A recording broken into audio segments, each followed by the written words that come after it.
of that nature, but they would certainly take advantage of the beautiful resorts that we have up here also.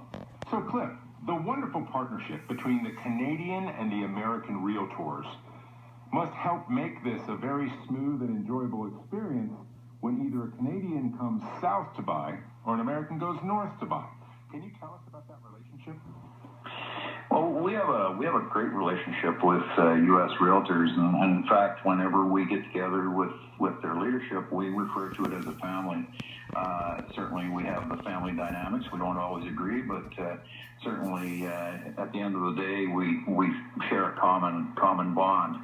And the leadership, as an example, would get together probably an average of 4 times a year.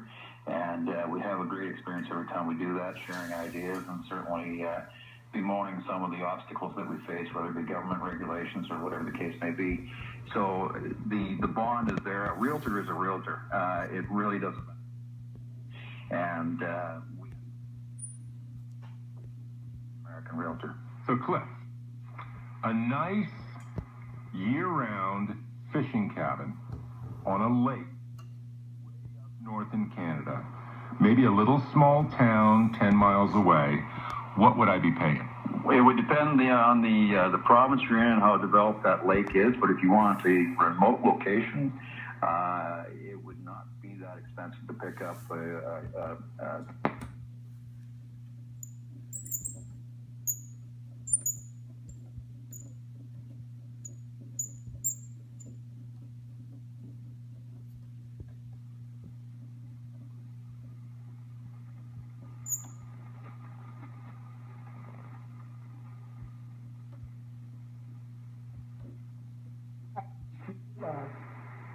but we can't fight.